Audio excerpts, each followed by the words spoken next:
Greetings from the Greek island of Zakynthos in the Ionian Sea, an island south to Odysseus' mythic homeland, Ithaca. I hope technology helps today. This paper explores the concept of Nostos through the lens of Greek ordinary women, young women who left their homeland in the turbulent 1950s and 1960s and embarked on the adventure of immigration as an escape from sheer impoverishment and patriarchy. Let me begin this talk by briefly explaining the meaning of the Greek word nostos. Nostos bespeaks of mental agony suffered by a traveler, and in our case, an immigrant.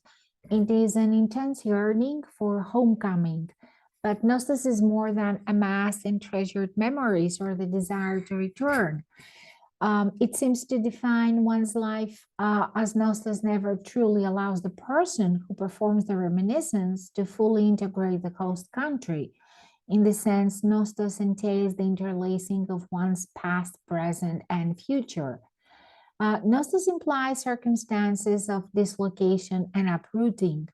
The notion also encompasses psychological algos, that is pain, which can be healed through the epic return or the cathartic moment when light is reconstituted in the life of the mythic wanderer. And I think the etymology of the compound word nostalgia is quite telling here, as nostalgia is a sad feeling mixed with pleasure when you think of happy times in the past. And just to explain as briefly as I can, nostalgia combines pain and homecoming. In Greek culture, Nostos propels most of the storyline in Homer's epic The Odyssey, in which the legendary king of Ithaca, Odysseus, retracts his way back home from Troy. Nostos also underlies Herculean heroism, but in a different context. Hercules, a demigod, the son of Zeus and Alcmene, who is mortal, was cursed by Hera, Zeus' wife, with insanity and jealousy. Deranged as he is, Hercules murders his wife and children, while Nostos in this myth translates into the return to glorious recognition, the reconstitution of the hero's lucidity and respect for others. So for Hercules, Nostos does not refer to the hero's physical return, as in the case of Odysseus, but to personal and social recuperation. Although epic journeys, peregrinations, and returns are traditionally connected with celebrated male characters, thinkers, warriors, or public figures, the conjoined instances of migration, longing, and anamnesis, that is remembering, comprise a profound real-life experience that, yes, includes ordinary women. However, the tales of these, let's say, not distinctive, but generally humble women have not been methodically recorded. They have not attracted the attention they deserve, although they're frequently shared in convivial family gatherings. These, exclusive moments when the past is handed down to the future generations in the form of impromptu storytelling. And here lies the ethical, if you prefer, research interest in these testimonials. They are tales that are generally left or have been left untold, or as Professor Yorgos Anagnostou claims, condemned to forced forgetting, not by the foreign countries' hegemonic powers, but by the Greek male-centered communities' unwillingness to include women's true stories in the limelight of their cultural scheme and historical legacy. Since 2017, my research has been focusing on this obscured and, let's say, gendered experience where the immigrant's identity is informed by Nostos. My aim is to reminiscence by Greek women who left their homeland, boarded ships, ventured the long voyages to Australia, North and South America, and South Africa, but never truly relinquished memories of the homeland and always held dear their epic return to Greece. To this day, 21 women from Zakynthos Island, Zakynthos women, Naturalized immigrants and repatriates have been kind enough to participate in this project, offering their unrefined recollections of successes and failures, distresses and joys in their rites of passage from the post-World War II ravaged and earthquake-stricken island of Zakynthos in the 1950s, and these women have moved to a foreign land. Greek women in Zakynthos in the 1950s ventured their departure from the island either voluntarily or involuntarily, but most of them received gladly the promise of improved living conditions, even if this was to happen in a distant land.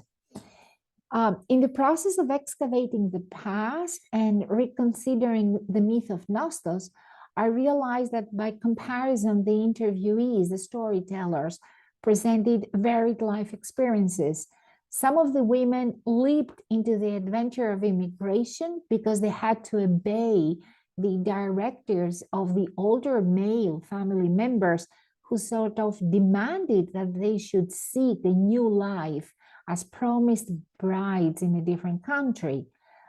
Others embraced the opportunity of escaping the barren landscape of rural Greece and the misery of domesticity with their in-laws. Some of them expressed ambivalent feelings about the host country, and all of them emphasized the tenacious memories of their villages in their prolonged stay abroad. Nostos would almost always relate to space, the endemic flora species around their houses, the sound of birds in spring, the smell of the sea breeze, and generally the stories would create a synesthetic effect. These women also, the storytellers, they also sounded somewhat disillusioned with the current political mise-en-scène in Greece. So in this case, their Nostos is complemented with letdown or unfulfilled expectations.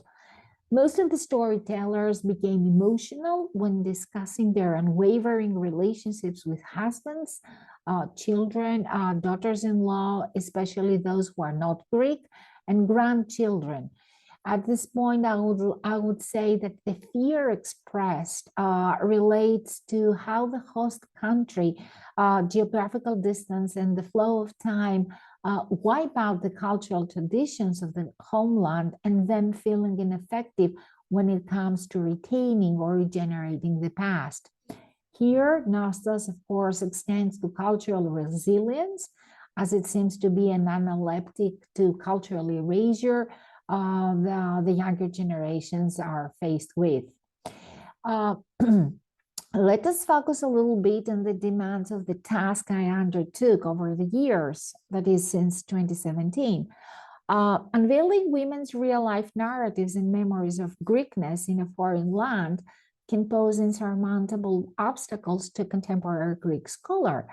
For instance, although I grew up with numerous stories of Greek identity in connection with diaspora, historical crisis, and the repeated references to Nostos always signaled with the need to return home, I have to admit that the experiences of a Greek away from home were a bit of a mystery to me. Of course, my grandmother, my abuela, my yaya, Sophia, would always share stories of her painful passage from Asia Minor to Greece in 1922, stories that revealed the anguish the Greek population felt in their massive exodus from Turkey and the harsh condition of their relocation in Greece. And then there were more memories, those of my grandmother's cousins' immigration to the States to marry a wealthy man she had never seen before. She was one of these promised brides. And this, for my grandmother, was a predicament because it meant that she would never return. And this is something that my grandmother kept whispering. My mom, an educated woman, can never refrain from laughing over the memory of herself in the late 1950s, when in the company of unwed young women in a Greek neighborhood, she would look at a photo of a friend posing next to her washing machine after being married to a Greek American, a shadowy man, as they would call him, who swiftly shipped her out of the country. And then there is me, a young little girl in the 1980s, helping around the house with the chores and wandering in the silence of my, unsuspected thoughts. And I remember myself thinking, not in New York, not of a car, not of a ring, not of a movie theater, but a photo of a washing machine. And this stupid photo had to be the highlight of this girl's gatherings in the neighborhood.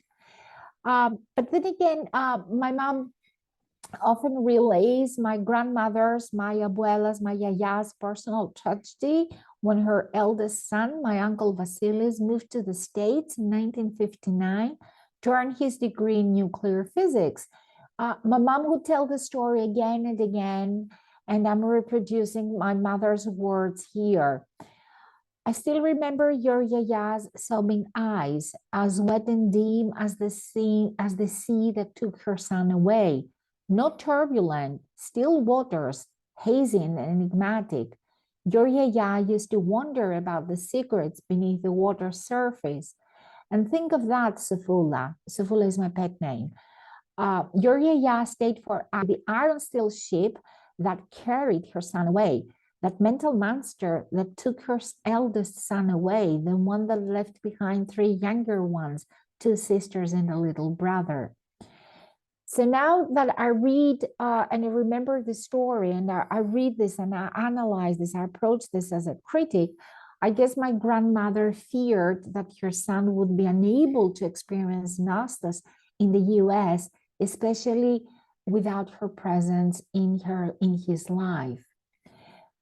Readings in diaspora, Nostos, and Greek women at the same time is quite challenging because the traumatic at times experiences of dislocation, the ambivalent connections with the homeland, and the confusing appreciations of the host country is not always openly shared by the storytellers.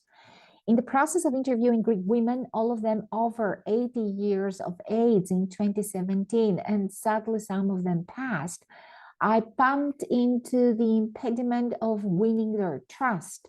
The interviewees hesitated to see a confidant Greek-educated woman or believed that the academia would express an earnest interest in their life stories. Furthermore, suspicious of the potential audience of my published work and the reception of their life stories would have. The fear of gossip, rumors, and mean comments, what we here in Greece we call kuvendes and kutsabolia, permeated and haunted almost all of the interviews. For example, Mrs. Nikki, an 87-year-old woman, a repatriate who spent 50-odd years of her life in Australia, asked me to use a pseudonym instead of her actual first name. Mrs. Nikki was truly horrified at the sight of my recording devices and all the paraphernalia that I hold around the island of Zakynthos for about 3 months. Although I tried to explain that recording the interviews and then working with it,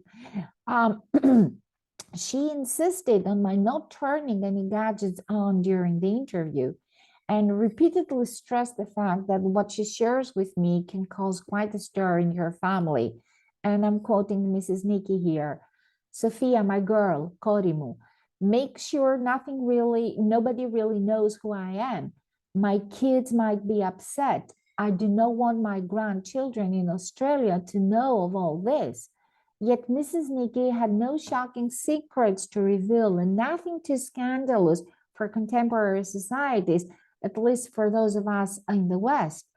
To her mind, though, the fact that she consented to leave the island in 1955 to go to Australia as a picture bride, while at the same time scheming to elope with her adolescent flirt from a nearby village, disobeying her father's strict rules and escaping the bondages of a pre-arranged marriage were all acts of extreme dissent. During the interview, Mrs. Nikki would daydream about her youth, She juggled with the past as a narrative to be analyzed from different angles: tradition, youth, freedom, surveillance, poverty, nature's fragrances, and so on. Most significantly, though, she delineated her self-identity as that of a bad Greek girl, despite the fact that she's a respectable Greek woman, a hard worker, a dedicated mother, a loving yaya, grandmother, a faithful wife, and a regular churchgoer. In Australia, Mrs. Nikki and Spiros got married. They had 3 children, but she had to endure a very difficult life, a life stricken by marginalization, isolation, and exclusion from the Greek community. So she had the experiences of the earthquake on the island, which and then she suffered the effects of she suffered the social debris, right, of patriarchy. This is what she suffered, and this happened in Australia. Um, in fact, her relationship with Spiros was never fully accepted by other Zakynthans back home or Greek immigrants in Australia because the young couple disobeyed the unwritten laws of patriarchy, disrespected the promises made by a Greek father on the island to another Greek male in Australia, and shamed Mrs. Nikki's family name. However, their life story comprises a fascinating tale of what I'm inclined to term as cultural mutiny. The young lovers escaped the island in order to free themselves from social constraints, rebelled against tradition, and ventured their joint experience of immigration, not for reasons of material success, but for their personal bliss. Now, Mrs. Nikki's Nostos, interesting. I would say it is a complex case study, as throughout her stay in Australia, she has always yearned to reunite physically with her beloved homeland, but in her own terms, to proclaim herself as an independent woman, a woman who defied the rhetoric of androcentrism in the 1950s, and then build a life of her own choosing, but in a far-off land.